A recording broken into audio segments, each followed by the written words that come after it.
మిథునం వారికి గనక చూసుకున్నట్లయితే ఇక్కడ 3వ భావంలో కేతు ఉంటూ 3వ అధిపతి లగ్నంలో ఉన్నాడు. దీనివల్ల కలిగే ఫలితాలు ఏమిటి? మరి దీంతో పాటు శని దశమంలోని మనకి 2వ స్థానంలో 2 శుభగ్రహాలు ఉన్నాయి. మరియు అదేవిధంగా లాభంలో కుజుడు ఉన్నాడు. ఆ కుజుడు మారుతాడు కూడా మరి ఈ యొక్క గ్రహస్థితిని అనుసరించి రవి యొక్క సంచారం మార్పు వల్ల మీకు కలిగేటువంటి ఫలితాలు ఏమిటి? ఏ దేవత ఆరాధన చేయాలి, ఎటువంటి విషయాల పట్ల మీరు జాగ్రత్తగా ఉండాలనేటువంటి అంశాలు చెప్తుంది నేనైనప్పటికీ చెప్పిస్తుంది సాక్షాత్ లలితా అమ్మవారిగా భావిస్తూ ఆ లలితాంబిక అమ్మవారి యొక్క అనుగ్రహం మీకు పరిపూర్ణంగా కలగాలని మనస్ఫూర్తిగా కోరుకుంటూ ఇక్కడ గమనించినట్లయితే ఏదైతే మనము ఈ 3వ భావాన్ని చూస్తుంటామో 3వ స్థానము అనేటువంటిది ఈ లగ్నానికి పాపి కాబట్టి కొద్దిగా ఈ అన్నదమ్ములతో వచ్చేటువంటి మిస్కమ్యూనికేషన్స్ మిథునం వారికి ఎక్కువగా చూపిస్తుంది. అలాగే మీరు ఏదైనా ఒక అగ్రిమెంట్ కానీ ఎవరితోనో ఏదైనా మాట్లాడేటప్పుడు కానీ 1కి 4 సార్లు ఆలోచించి మాట్లాడండి. ధనస్థానంలో మరలా 2 శుభగ్రహాలు ఉన్నాయి, మంచిదే. ఉద్యోగ స్థానంలో శని ఉంటూ శని యొక్క దాని మీద గురువు దృష్టి ఉన్నందుకు ఉద్యోగ అవకాశాలు లభిస్తాయి. కాకపోతే భాగ్యంలో మీకు రాహు ఉన్నందుకు కాస్త పితృదేవత ఆరాధన చేస్తూ ఉండాలి. కాంపిటీషన్ రంగాల్లో గెలుస్తారు కానీ కొంచెం ఆరోగ్యం మీద శ్రద్ధ వహించాలి. ఇక ప్రధానంగా ఇక్కడ గమనించుకున్నట్లయితే ఈ 7వ స్థానం ఏదైతే ఉందో, సప్తమాధిపతి ఎవరైతే ఉన్నారో ఈ 7వ స్థానము 7మాధిపతి ఈ గురువు యొక్క ఇది ఏదైతే 2వ స్థానంలో శుక్రుడితో ఉందో మీ యొక్క జీవిత భాగస్వామికి ధనపరమైనటువంటి విషయంలో అనుకూలత, మీకు కూడా ధనపరమైన విషయంలో అనుకూలత పెరగనుంది. కాకపోతే ఎప్పుడు కూడా ఒక గ్రహం ఒక స్థానం నుంచి మూవ్ అయినప్పుడు అది ఇచ్చేటువంటి పాజిటివ్ రిజల్ట్స్ ఏవైతే ఉన్నాయో ఆ యొక్క పాజిటివ్ రిజల్ట్స్ మీకు చాలా చక్కగా ముందుకు కలిసి రావాలి అంటే ప్రధానంగా ఇక్కడ మీరు చేయవలసినటువంటిది ఇక్కడ ఈ కేతువు ఏదైతే 3లో ఉన్నాడో ఈ కేతు గ్రహం ఏదైతే ఉందో ఇదేంటంటే మీరు చేయాల్సినటువంటి ప్రయత్నాలు కానీ మీకు రావాల్సిన ధన సంబంధించినటువంటి విషయంలో కానీ మీకు బాగా కలిసి రావాలి అంటే కనుక ముఖ్యంగా ఉలవలు దానంగా ఇవ్వడము, గణపతి యొక్క ఆరాధన చేయడము, లలితా సహస్రనామాల్లో ముఖ్యంగా కామేశ్వర ముఖాలోక కల్పిత శ్రీ గణేశ్వర అనే నామస్మరణ చేయండి. అన్ని విధాలా మీకు బాగుంటుంది. గ్రహాలు మన జన్మజాతకంలో కూడా ఏదైనా కలయిక ఉంది అనుకోండి, ఉదాహరణకి కలయికని యోగము అంటారు. ఆ యొక్క కలయిక అది ఏ గ్రహం అయింది, అది వెళ్ళి ఏ రాశుల్లో ఉంది, ఆ రాశ్యాధిపతి ఎవరు, ఇది చాలా ముఖ్యం. ఒక రాశిలో ఒక గ్రహం ఉన్నప్పుడు అక్కడ 3 విషయాలు అది చెప్తుంది. ఒకటి, రాశిలో ఉన్న గ్రహంతో రాశ్యాధిపతి ఆ రాశికి ఎవరైతే అధిపతి ఉంటారో ఆ యొక్క గ్రహంతో కలిసినట్టు ఒక రాశిలో గ్రహం ఉందంటే. అలాగే నక్షత్రం, అది ఏ నక్షత్రంలో ఉంది ఆ గ్రహం, ఇలాగ నక్షత్ర ఫలితము రాశి ఫలితము 2 వస్తాయి. ఇది ఒకటే కాకుండా మనకి కొన్నిసార్లు 2-3 గ్రహాలు కూడా కలుస్తూ ఉంటాయి. అలా 2-3 గ్రహాలు కలిసినప్పుడు ఇక్కడ ప్రధానంగా మీరు తీసుకోవాల్సింది ఏంటంటే ఇది యోగంగా భావిస్తారు. యోగము అంటే కలయిక. ఈ యోగం వల్ల మీకు ఏం ఫలితం వస్తుంది?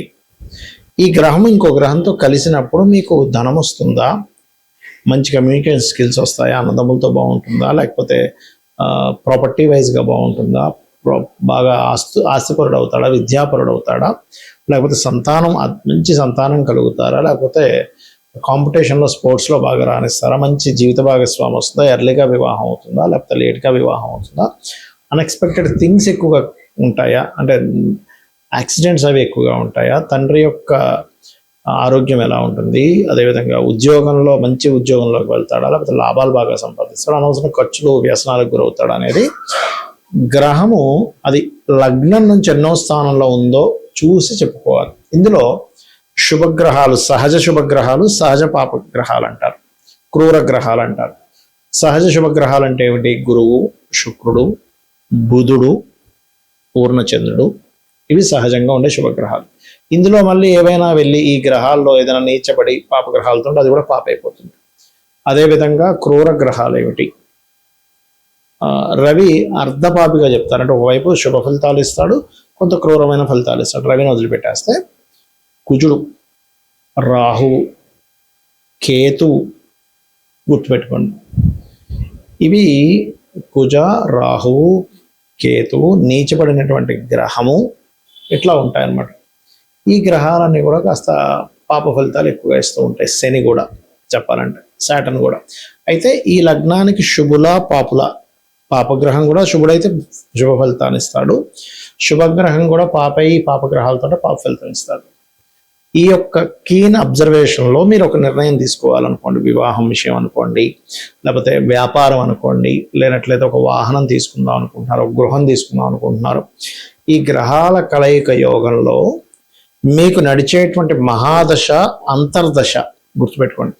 మహాదశ లేదా అంతర్దశలు ఏం నడుస్తున్నాయి, ఈ గ్రహాలు ఎటువంటి ఫలితాలను ఇస్తున్నాయి అనేటువంటి విషయాన్ని క్రోడీకరించుకొని దాన్ని బట్టి డెసిషన్ తీసుకొని ఒక అనాలిసిస్ చెప్పేదే ఆస్ట్రాలజీ.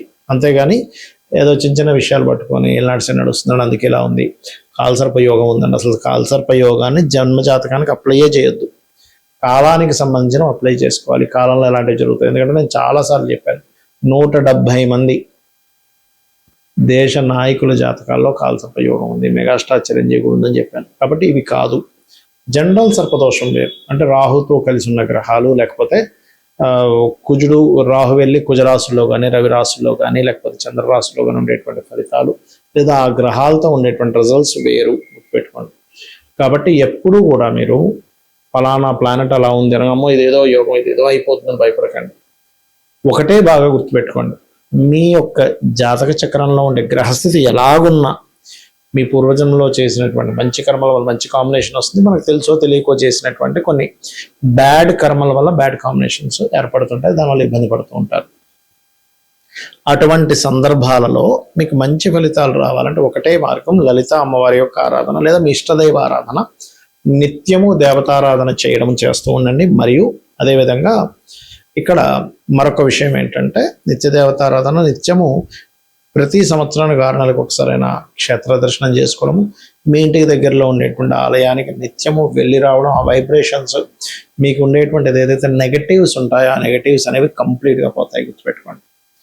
ఇలా కనుక మీరు చేసినట్లయితే ఖచ్చితంగా బాగుంటుంది. సో 2 గ్రహాలు కలిసినా, ఒక గ్రహం ఒక రాశిలో ఉన్నా, ఏ నక్షత్రంలో ఉన్నా దానివల్ల ఒక యోగం పడుతుంది.